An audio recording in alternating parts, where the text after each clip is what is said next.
you can eradicate. It's just an opportunity for teaching people. And I can imagine a beautiful display panel as you go in. For those of you who are a bit sensitive to poison ivy, here's your education moment. Welcome everyone. I'm Jeffrey Goodman, Director of Marketing and Development for the YMCA of Northwest Louisiana. And we're here today for Shreveport-Bossier, my city, my community, my home. And our guest is Robert Trudeau, who I'm super excited to talk to. I've known Robert a long time, but never really had this opportunity. So Robert, thanks for being here. Thanks, Jeffrey. It's an opportunity for me to, I'm a community-minded guy like you. So we have a lot of things in common, and it's good to get them down on videotape so other people can take a look at them. Absolutely. Well, I've got some questions for you. So here's where I want to start today. The question I'm going to ask you, I've asked a couple of our guests previously, and it feels only appropriate to ask you. Here's the question. The question is, you have a friend or friends coming to visit Shreveport-Bossier. They've never been here before and only have 2 days in town. Where all do you take them to give a sense of your Shreveport-Bossier? It's a terrific question for me because I'm the guy who takes people on walking tours around the city, pointing out not just the history, by the way, but the renewal of the city that's going on, and especially downtown. So it's my job. By the way, I do driving tours as well. So when I have a person who's compromised in terms of mobility and so forth, just throw them in the minivan and drive around. By the way, my tours are partly planned and partly organic. Partly, we seek the surprises, and Old Downtown is the place to start. It has been there since the 1830s. It's where we built from. We built up Texas Street. And so there's still plenty of material there for us to look at and feel transported by. Then secondly, if you take Texas Avenue, not Texas Street, but Texas Avenue, then you go to another historic territory that is very important, and that's kind of my alternate walking route, my history tour. It's a municipal auditorium. It's Oakland Cemetery. And from Oakland Cemetery, we can look out over the Bottoms neighborhood, which is a very important part of Shreveport history. Then we go on Christian Street, up past the Victorian houses that we have saved. And then we get to Texas Avenue, leading away from the city. And this will show you a part of what was Black Shreveport's first passionate, fun district. The coolest place to be if you were a black person at the weekends of the turn of the century, 1910, let's say. Clothing shops, pool halls, centers for drink and food and entertainment of all kinds, right there on Texas Avenue, the 1100 block and the 1200 block. So those are my favorite places in Shreveport, to take someone and to show them around. Thank you. Absolutely. And I'm going to use a few quotes of yours. You once said, renovation, new energy, and recognition of the history of our town is the key to our future. Yes. For the last several years, which you've talked about, this is going to be a super long question, so hang in there with me. You've led walking tours, one east of Common downtown and one west of Common. I also believe you do one through Betty Virginia Park. Yep. I was fortunate enough, as well as Ellen, to do the two. Well, I did two of them. She did one. To do the two downtown tours recently with you, and it gave me a far deeper sense of appreciation for so many aspects of our community. After doing the tours, I told you I felt that every Caddo Parish high school student should do these two tours with you, and I hope to help see if I can't make that collaboration possible. A recurring theme on our podcast has been our community's low self-esteem and our difficulty at keeping our best and brightest. In my opinion, participating with you on these tours can't help but increase someone's feelings for our community, and to do the tours with our future while they're still young can only be a positive thing. anyway, there are several possible questions here. First question is, would you please share a couple of your favorite stories about our community's past that you've learned through your research to prepare for these different walking tours? Thank you for a lovely question. You know, I agree with you. Our self-concept is one of the keys to making our city, remaking our city. You know, we have so many advantages being in the middle of the country and having resources and water and land and people. We simply need to be a little better at bringing those energies into line with each other to you know, retain population, to build the fabric. You know, not wait for the big factory to open, but instead to rebuild the city from ground level.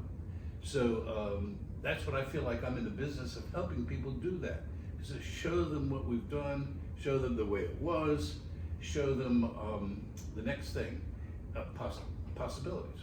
So when I think about some great example of, I think of Norman the Barber. Norman the Barber was a free black man, and so he's an important icon for us because he is African American, but he's an interesting one because he is not enslaved during the slavery period. He is not only that, but he is a tradesman, independent entrepreneur, barber, and but he's also a musician, interestingly. And he is the one of the main members of Ethiopian Orchestra, which was the first society band in Shreveport. They played when the planters had a ball. The planters needed a break from, and this is the time of year, you know, Christmas and holiday season, when they would be playing. And he would be playing his fiddle, you know, and there would be a guitar player and a horn player.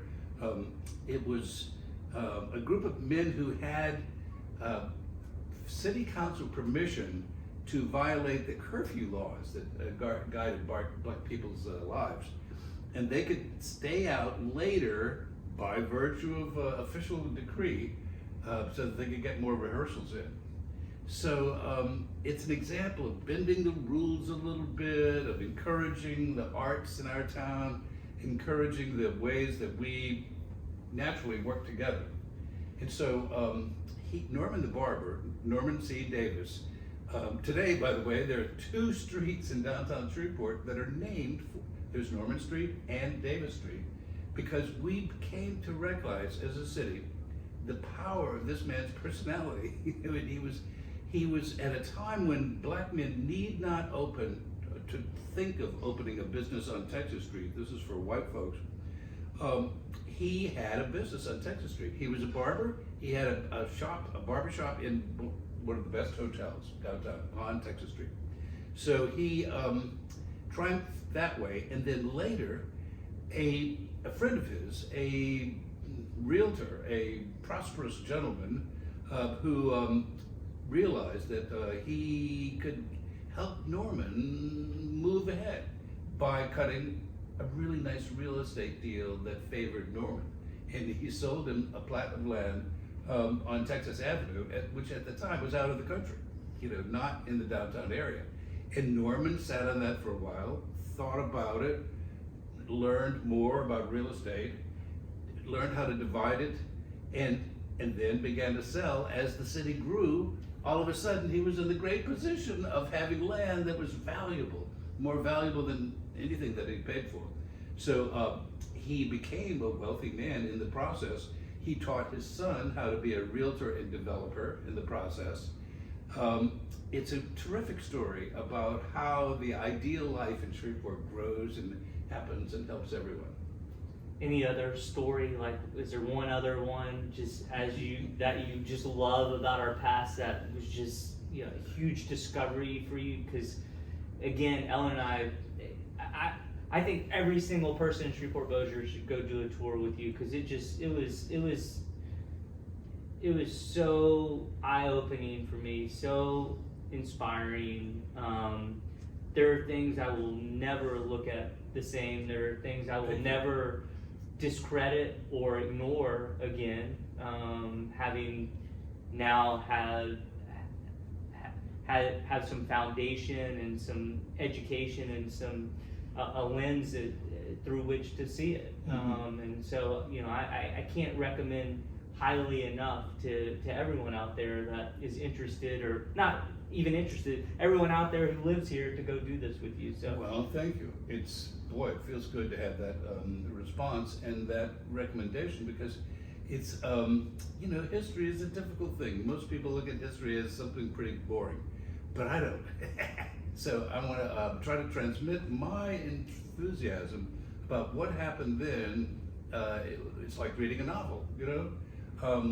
Let's see, let's bring in a female, powerful female, a woman from New Hampshire who came down here when this was all woods. You know, she became a pioneer woman. I don't know what drove her on, because we don't have detailed notes about her life, but she was Mary Bennett Kane, and she is considered the mother of Shreveport, as well as the mother of Bossier City. Bossier City was initially called Cane City after her and her plantation. She came here and with her husband from New Hampshire, and they opened a store on the edge of the Red River. And when no one was here, but this was a crossroads, okay? Settlers are moving west. America's on the move. People are looking for new farmland. People are on their way to Texas and westward. And this is a great place to cross the Red River and go south to connect with the Spanish Trace, and then go into Texas and continue your westward journey. And so they build a store here on the edge of the Red River, and they prosper. And eventually they have a ferry that helps people get across this sometimes angry river. And they sell basic goods, hardware, you know, liquor. That was real basic to the pioneers. So she loses her first husband to something that we've all heard about in regards Shreveport's historic difficulties, and that is yellow fever. It was actually something that didn't just affect people in Louisiana and Texas, it affected people all up and down the East Coast. Wherever the mosquito was not killed by the cold winters, that was a state in which you could expect a certain amount of yellow fever to happen. So she lost her first husband to yellow fever. She married his business partner, the third member of the group that ran this store. And and she lived actually past him. He died also of yellow fever, showing you how frequently a part of our pioneers' lives that was. And so, and then she married a riverboat gambler eventually, according to the record. That did not last long. But this powerful woman, a bit like Cora M. Allen over on Texas Avenue, we have these powerful women in Shreveport. We need to recognize them. I don't think we do, not nearly enough. Love it. And there's so much more like that for anyone that participates with you. So again, can't endorse it highly enough. So Robert, I've known you since I came back to town in 2005, and you always struck me as someone who sees opportunity where others see challenges. I recently stumbled on another quote of yours, and it's as follows: I love Shreveport because it is a city of opportunity. When you look around the 600 block of Texas Street, as I do, you probably see an aging city, but I see beautiful, glamorous brickwork and plenty of opportunity for businesses to be started up and to follow in the footsteps of people who were very successful in this block in a bygone era. Yes. My question is, how do we get more of our people to feel great about living and being in Shreveport-Bossier? Well, you know, we need more leadership. And so those of you who are listening to this who say, well, I'm a small player, I'm not a leader, I'd like for you to rethink that and see whether or not you can find a little bit of that spark down inside you, you know, because we need every bit of it that we can get. And sometimes people don't realize how much opportunity there is for them to step up a little bit more So, when you see at your high school, or when you see at your neighborhood center the possibilities for changing something, I'd like to encourage everyone to make that suggestion, to be a bit of change themselves, and then see where that spark leads. I recently started volunteering at a school in the heart of a very old part of Allendale, and it is so cool to be in a neglected part of the city and to see what others have done prior to me to help rebuild the neighborhood and help shore up the neighborhood. And it's there's inspiration around us. It's just that we don't always engage our brain to recognize it. So we do have, give me a call if you have any thoughts about getting activated here, and give me your profile, and I'll be happy to give you some response as to what direction we might take your energy. How do people get in touch with you? On my phone, 318-272-6045. It's out there all across the internet. So just give me a call, and I'll be happy to hear from you. And you're also real active social media wise. Where can people find you on social media? Yes, that's a good question. Facebook, Shreveport History Tours, or just under my name, Robert Trudeau.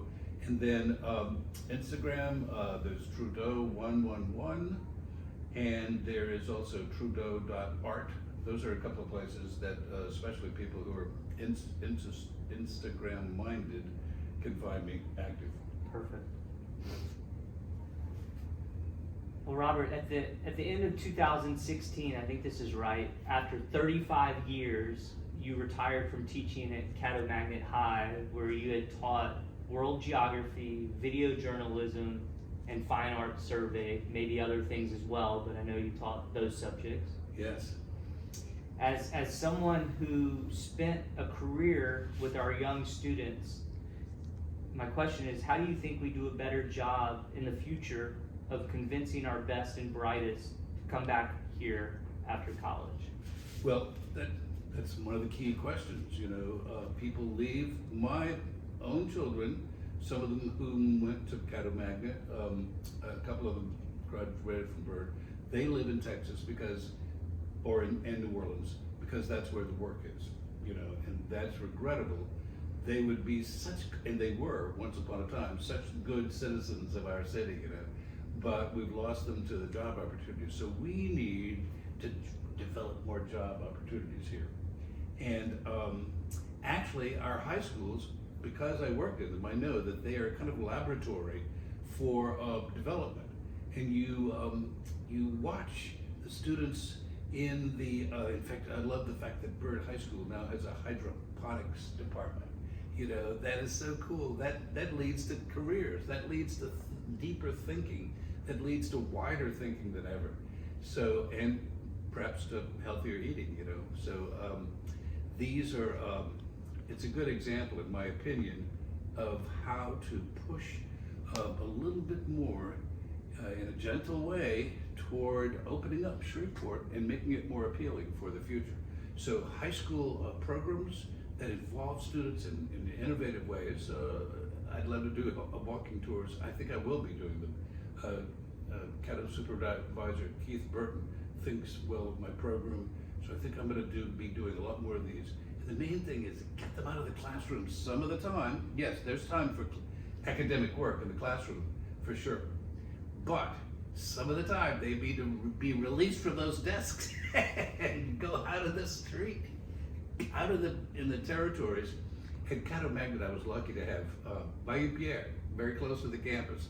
So I did a lot of walking with students on the edge of the Coates Bluff Trail, and that was so enriching because so many students have simply spent a good part of their lives with their devices in some room somewhere, and they're not stimulating themselves quite as much as they could. So those are leading toward responses to your question, Ivan. Yeah, absolutely. And I don't know if you remember, but maybe 3 years ago, 4 years ago, you took me on a Coates Bluff tour, and that was fascinating as well. Very memorable and very eye-opening. It's so close to all of us in East Shreveport, and yet it is so richly full of stimulation. And it's lately the wildlife is returning to the Bayou Pierre that goes through the Coast Bluff Trail. So it's kind of exciting right now. Time to go visit. Just beautiful piece of property. Okay, so my next couple questions are more general. The first question simply, in your opinion, in addition to things you've already named, what's holding us back from being one of the next great small American cities? Well, that's a good question. You know, we have poverty. Poverty, you know, lowers your expectations. Widespread poverty is a governor, you know, something around our neck that keeps us from even thinking more healthily. So that, you know, that's one of the difficulties of this. But you know who's changing that is the women of Shreveport. The women are developing products, many of them small time, you know, not big sale items, but instead personal items that fit into a life and make things more positive. And they're spreading the word, you know, about, hey, come to my party and you'll buy something, and I'll go to yours and I'll buy something from you. And that's the kind of knitting together of intent and activity that can change a city, actually. So right now, I see our city as possibly being born by women, female power, you know, into the future that will be retail as well as kind of inspirational, philosophical point of view. And those are areas in which we distinctly need, and we'll use those groups of people to change our lives here. And this wasn't one of my written questions, but I've been thinking about it for the last couple of weeks. You've always struck me as someone who stays, in spite of your age, in spite of my age, who stays tapped in with the young, dialed in with what's still vibrant, and what's still new, what's still happening. How do you do that, and what kind of advice do you have for people who want to kind of know what's out there, but it's maybe less readily apparent? Well, that's a good question. You know, there's be curious about your city. Shreveport seems like a bedroom community, you know, where people are just totally comfortable and no change to speak of and that sort of thing. But there is change going on, and there are young people who are developing vibrant things, and you could support it if you're not, you know, whether you're young or not. You could seek it out and find a musician. Oh, a lot of visual artists are being found in Shreveport recently. You know, they are being found and celebrated, you know, and this is a nice movement because this kind of talent could put us on the map one day more squarely than we are now. And I can see billboards on I-20. Stop at Shreveport from Bertha Harris to Bill Joyce. This is a center of art activity, and you can buy some art here that will be distinctive in your house and make you smile the rest of your life as you look at it. Love it. All right, Robert. Well, I'm actually down to my last question, but we can talk as long as you like. But my question simply, again, in addition to what you've already said, just what makes you optimistic as you look out into the community? Well, partly it's just that I'm an optimist. Partly it's that I'm doing something about it, you know. There are a lot of people in Shreveport who are doing things about it in a quieter way than I am. And they are steadily becoming, or have been, bulwarks of high standards, of positive energy, of right behavior, ethical behavior. And when you begin to chat with them, build bridges with those people that you see who are doing the right thing, that's probably a pretty good idea, to build more of a conversation with them and work with them as much as you can. Yeah, talk to me a little bit about that, because I've actually, the next guest we have on is someone who you're aware of. He's actually coming today, is Michael Pierce, who's Scruffy Shabby Shreveport. One of the questions I'm going to ask him is just, I feel like he does a very good job, as do you, in building community around kind of what you're into and who you're into. Just talk to me a little bit about that process, just how you think about building community and just how that factors into your life. Well, I think you don't have to be that self-conscious about it. You do what you feel is the most important thing to do. And you do it well, and you apply yourself to it and do it consistently, then you, like you, by the way, then it becomes a force. It becomes a stream. It becomes something that people can join in with, and people feel well aided by. Oh, he's one of us. That's a very positive and a very kind of exciting feeling when you're in a city that needs help. But the main thing that I'd like to point out is try to find a little space. It's not easy. We live busy lives. Try to find a little space to add a little additional outreach into the community.